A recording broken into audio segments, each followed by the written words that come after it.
Hello everyone and welcome to my channel. My name is Mary and here we talk all things houseplants with a bit more emphasis in Hoyas.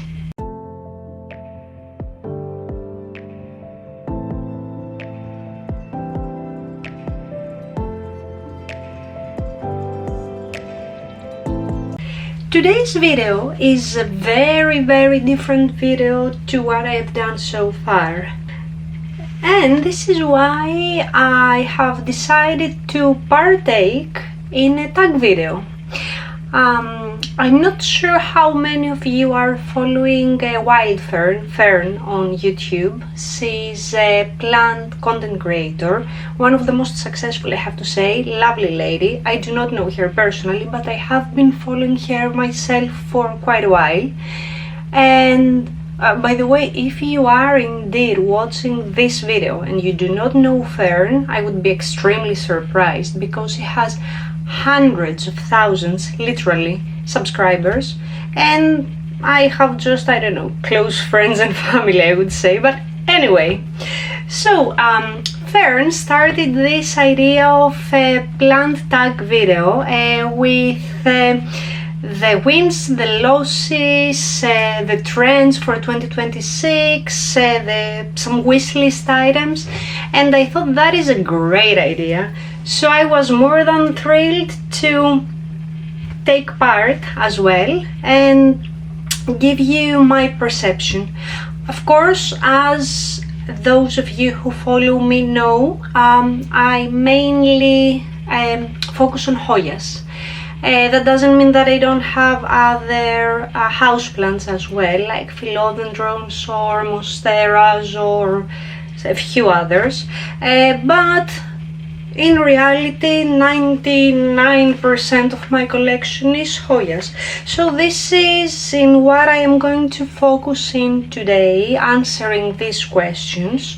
By the way, if you are a plant content creator and you would like to take part as well, I am putting all the 10 questions in the description so you can just copy and paste.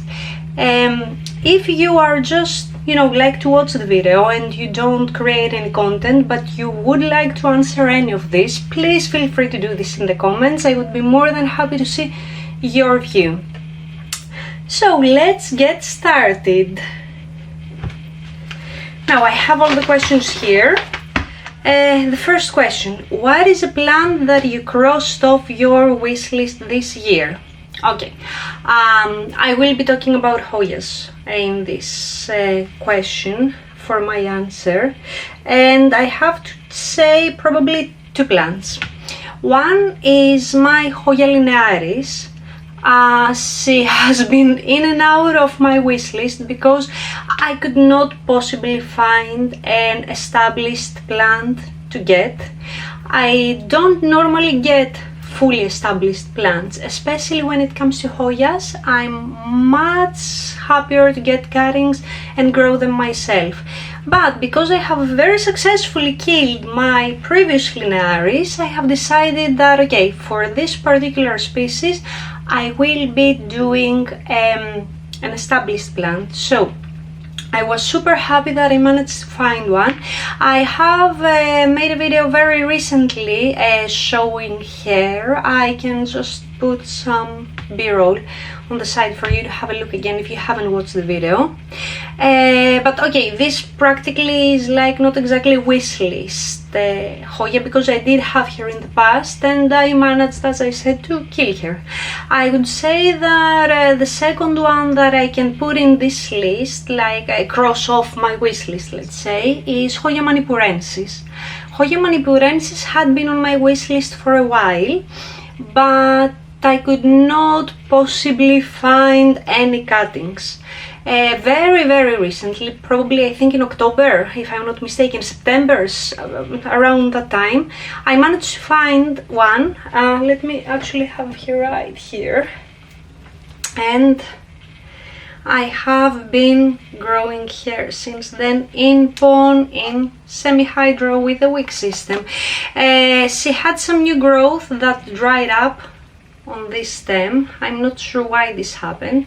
I'm sorry guys, it's pitch dark, so I was not expecting to show any Hoyas, to be honest, but anyway, this is the Hoya manipurensis, and let's see how it goes. I don't know, but it is a plant that I had in my wish list for quite a bit. I love the peculiar leaves, so I was eager to get this one, and yeah, let's see. Alright, the next question is, what is a genus that you would want to get more into the new year? Okay, for me in particular, due to space constraints, I have to stick to Hoyas. Hoyas apparently tend to grow huge, but not as big as other plants like monsteras or like philodendrons or like anthuriums. It is easier to manage their growth in a sense, and because here in Hong Kong the space is extremely limited, I for sure need to stick to Hoyas, and this is a very good excuse because, okay, apparently I do love Hoyas, so you know, I can use this as an excuse to just focus solely on them. But no, okay, joking aside, I have started getting some carnivorous plants as well, and I am really interested in those. I have been doing quite okay with Nepenthes so far, the very standard Nepenthes, nothing too crazy, but I do like carnivorous plants in general, and I would like to focus a little bit more on them and learn a few more things like pinks, droseras, and a few other carnivorous plants. I would love to make a sort of terrarium in a sense with only carnivorous plants. I'm not sure if and when I will be doing this, but yeah, this will be sort of like in my plans, let's say. Now, next question. What is your plant care routine? Okay, so for me, I try to do this every weekend, either Saturday morning or Sunday morning, and usually I start with watering. Watering for my houseplant collection takes around an hour and a half, more or less, if I just do the watering. The problem, and this is one of the reasons why I do this on a weekend, because first I work on a daily basis, like Monday to Friday, so I cannot have the luxury of too much free time during weekdays. And secondly, and most importantly, I do start with the pre-judgment, or with the idea, let's say, that okay, Mary, today you will just be doing some watering, you will waste maybe an hour and a half, that's fine. And then I start seeing things. I start seeing, I don't know, plants with root rot. I start seeing plants with leaves yellowing. I start seeing plants with root mealies. And I end up spending half of my day in plant chores. And probably this is one of the reasons why I haven't done any plant chores video separately. I usually start with the idea that okay, we'll just be watering the plants, and I end up doing all the plant chores at the same time. So yeah, my routine is this, like usually weekend, either Saturday or Sunday, and when I do water them, because I have them spread around the house, I usually have either some YouTube, like some music playing, or some other plant creators that I like to follow, and I just listen to what they have to say and their news. Now, next question. A plant success story from 2025. Alright, so this is not exactly just from 2025. This is a year goal that I have.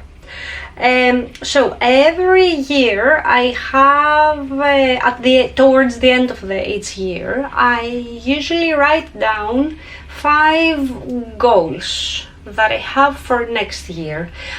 I don't call them goals. I just think of them as, things that I would like to accomplish. They are all completely irrelevant to each other. Like one, for example, for this year was to get a certification for my job. Another one was to reduce my body fat. Another one was Hoya related. So every year, the goal that I have for my houseplants is to get 5 new Hoyas to bloom. And when I say new, I mean 5 Hoyas that are producing their maiden bloom for me. And I'm not talking about seeding, okay? So in case I have any Hoyas that, I get and they already have a peduncle, I do not count this, even if they bloom. So I'm talking about, like Hoyas that I start myself from either very small plants or cuttings, and they do bloom. So every year, technically, it's the same goal in a sense. And this is my plant success story. So this year, and I'm not sure why the camera is not focusing today. I do not like this, but what can we do? Okay. So for this year, I had actually 6 Hoyas producing their maiden blooms for me. I had my Bella outer variegated blooming. I had my Carnosa freckles plus blooming. I had my multiflora blooming constantly. She's like even now she has, if I'm not sure if you can see here, she has 2 peduncles again growing. I had my Numularioides, which is a she's a very easy Hoya to bloom, but she had never bloomed for me so far, although I had 2 or 3 plants for quite a few years.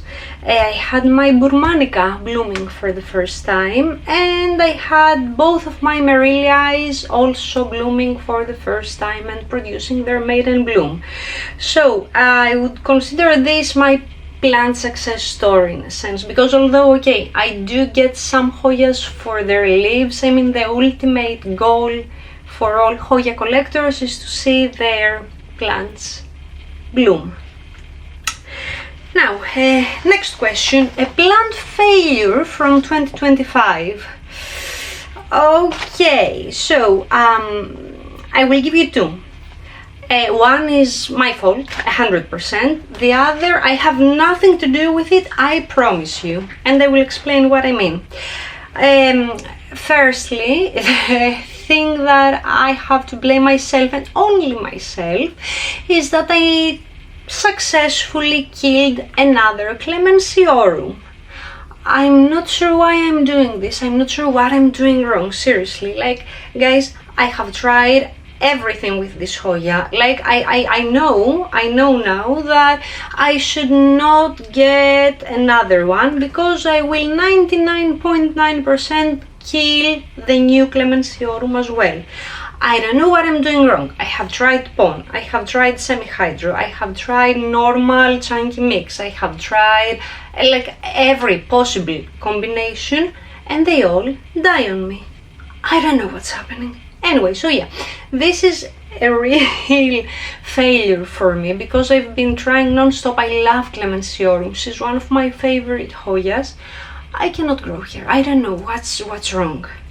The second failure, which again, as I said, not my fault, okay, I just want to highlight this, is the Argentea Princess that I got relatively recently has been reverting, and I have her here because I do want to show you this one. So when I got her, I bought her as an Argentea Princess. She doesn't have, I'm not sure if it's visible right now, she has some inner variegation. Again, guys, it's like night time, so the light is not the best right now. But yes, it has some variegation, and I was happy with that because the price I got her for was a ridiculous price, like extremely cheap. That said, all the new growth, and from here onwards, this is producing new growth. Argentea Princess is supposed to be a relatively slow grower. For me, it's exactly the opposite. She's growing like crazy, but she has started reverting to Nova Ghost. So yeah. By the way, for those not familiar with the two, Nova Ghost is technically the silver plant, let's say, while Argentea Princess is the variegated. It's like a variegated carnosa but with silver as well.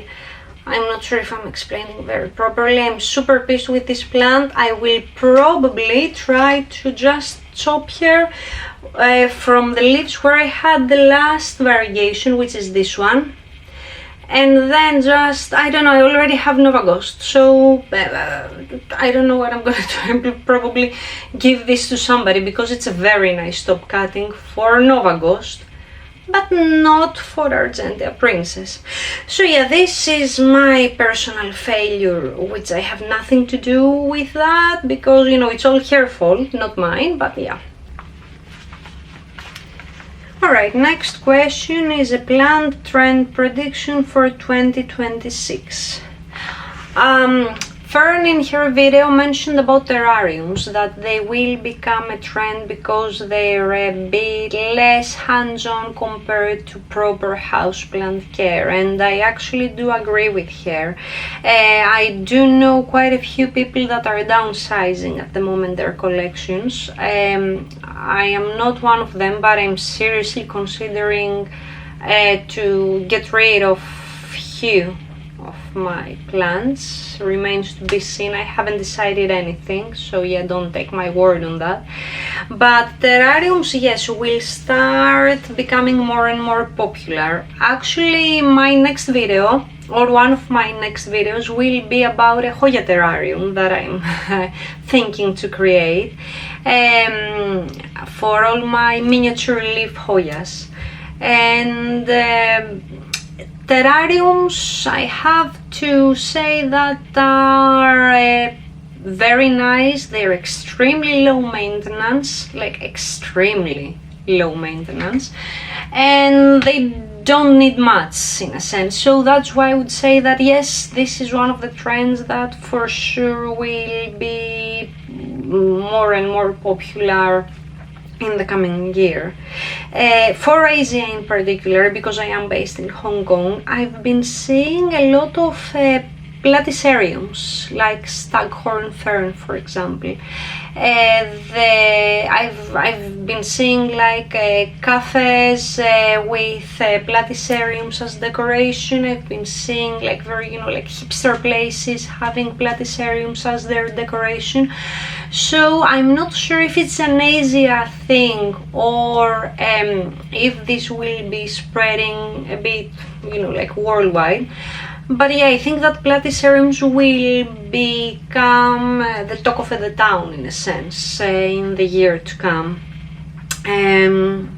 For Hoyas in particular, Fern was asking our opinion. I cannot be objective, okay? I do collect Hoyas, this is my thing, so I don't know, for me, I believe and I hope, I really hope more people will get into them because they are amazing, amazing plants and the variety is so huge and I just love them, so yeah. Now, next question. Let's see. Alright, what season do you find the most challenging regarding plant care? For me, I would say it's the summer, for two reasons. During winter, I am sulfuring the heck out of my Hoyas because A, they are dormant in any case, so they don't really grow, and B, I want to eradicate any flat mites that may be hiding or I haven't spotted. So I do a preventative sulfur treatment, which I keep on the plants throughout like the latter part of winter. During summer, on the other hand, because the plants are actively growing, pests tend to like them more. And I'm talking all kinds of pests. Mealybugs, root mealybugs, flat mites, thrips, aphids. I mean, I had aphids in my imperialis. I don't know how even this happened. I never had aphids before, but anyway. So yeah, for me I would say for sure summer. One reason being pests, which are a bit more present during summertime, and secondly, surprisingly as it may sound, the best light in Hong Kong we normally have during winter time, not during summertime. During summertime we have a lot of humidity, but we also have typhoons and a lot of rainy days. That said, I do not have lots of artificial grow lights for my plants. I try to grow the majority of them with natural light, and this is not always the best during summer in Asia. Now, next question, what plant pest do you struggle with the most or fear the most?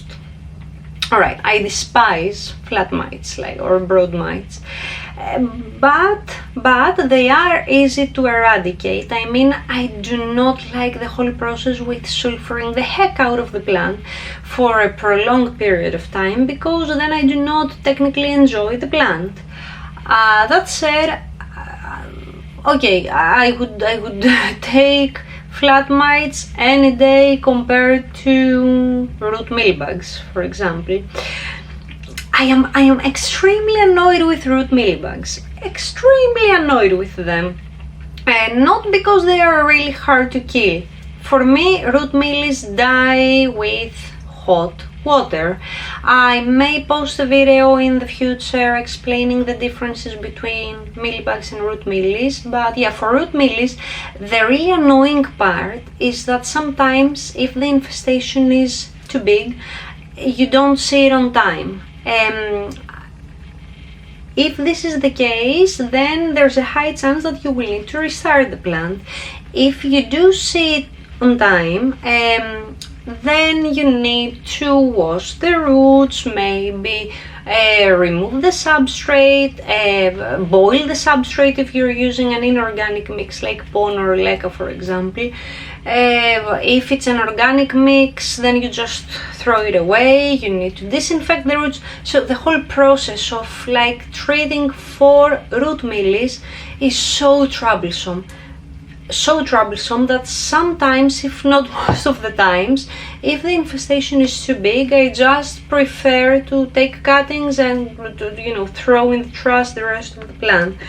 So I would say that, yeah, I would say root mealies in particular, not because they're really hard to kill, but because of all the labor that comes with them, in a sense. Okay, for fear, if I fear any pest, I never had thrips in my Hoyas. I had acquired a few Hoyas that had thrips before I got them, but I have never had, touch wood, any thrips. So I'm not sure how hard they would be to eradicate, to be honest. And I hope I don't find out anytime soon.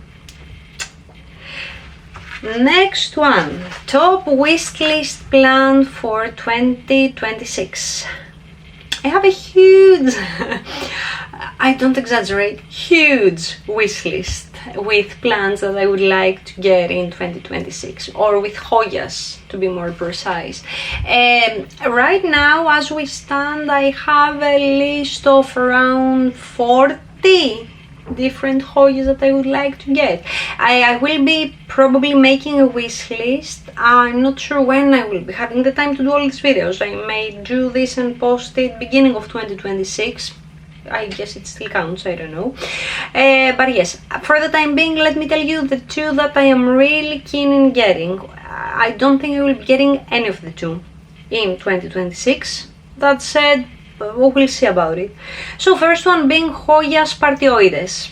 I love Hoyas that are really strange looking. And Hoya spartioides is extremely strange looking. She does not have proper leaves. She only has like peduncles that look like elongated thick needles in a sense. She's super weird. Nobody can tell that this is a Hoya in a sense. Like for those who are not hardcore collectors, maybe would not even recognize this as a Hoya. It is a very hard plant to root. You cannot cut the stem because the plant may die. It is in general it's not for the beginners. That said, if I get my hands on one at a relatively reasonable price, of course, I will for sure get it. Like but I haven't found so far. Like I was looking for spartioides for maybe, I don't know, a few years now. I cannot find so far. And that said, I'm not willing to pay a fortune. Like, okay, if I want to give a kidney for a Hoya, then probably I could find, but I'm not willing to pay any crazy amount for any plant, no matter how much I love it. The second Hoya that is for sure on top of my list, my wish list, is Hoya Lee Prism. This is the variegated version of Hoya Lee. I do have Hoya Lee. Actually have the Hoya Lee Bend, as it's called. I'm not sure why it's called Lee Bend. I'm pretty sure that this one is from China as well, like even if it's not the standard Lee. But I have no idea, maybe because the leaves are a bit bendy. Anyway, so the Lee Prism is the variegated version of the Hoya Lee. It is extremely expensive, even now that the prices have started dropping a little bit and becoming a little bit more reasonable. It's still too expensive, so that's why I don't think I will be getting it anytime soon. But I do consider Lee Prism one of the best variegated Hoyas. Like the color, I don't know, I could compare it probably to Hoya Madara in a sense. I love their variegation. Still, it is a wish list Hoya. I really hope it will not be a wish list for much longer, but I don't know, I don't keep very high hopes on this one. And the last one, what is your favorite plant of 2025? That's a hard question. I was thinking when I was copying and pasting these questions, I was thinking about it, and I may surprise you with what I'm gonna say, because the Hoya that I have on top of my list is a very not uninteresting, but a very standard or common Hoya for lots. So at the beginning of this year, like I think around 25 March, if I'm not mistaken, a lovely lady, was giving away a plant that was keeping on her balcony, and she said that it's a very prolific grower, blooms from time to time, but I cannot keep it anymore, so I'm just, getting rid of it.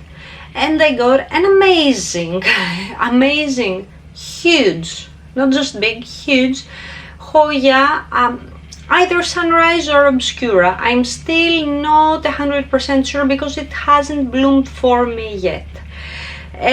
So it was not just an already established plant, it was a huge plant. When I first got it, I did some pest treatment because she had some thrips damage from previously. She had some leaves that were like this lady was keeping the plant on her balcony for half of the year, so you can understand that it wasn't in the best shape. That said, I moved the plant to the office. I will be posting a photo of how it was when I first got it, and I will be showing you how it is now. And this is after I got cuttings, quite a few cuttings out of the plant, because I wanted to make sure that, you know, I will have at least, let's say, one living plant. And usually for plants that I'm not sure about their future, this was, when I got it, it was not in the best shape. I always try to get some cuttings. So I will be showing you, let me see how, because I have it hanging. But yeah, I will be showing you the very small cuttings, how they have turned to be right now, like end of December. Alright guys, this is my non-sun stressed. At the office I have T8, so she's sun stressing beautifully, but this is the cuttings that I got last March, and you see that it is already a very well established plant. Imagine how much is the growth of my mother plant right now. So yeah, I would have to say that this, either sunrise or obscura, remains to be seen. I will let you know once it blooms. I have to give this the credits, and I have to say that this is my favorite plant. This is my favorite Hoya for 2025. Not only did I get it free of charge from this super generous lady, but the growth rate of this plant is out of this world. I know that both sunrise and obscura are relatively easy and fast growers. I would never expect something like that. It's crazy. So yeah, I think that's her year, and I will try to sun stress this one as well to see how she does, because I do love sun stressing some of my Hoyas. So anyway, everyone, this was the 10 questions answered. Again, I would love to hear your opinion, and if you do plant videos, and if you are a plant content creator, please follow this tag. I'm really interested to see how many of us can exchange information and give our opinions. So thank you everyone, I hope you enjoyed, and I will be seeing you very soon. Good night.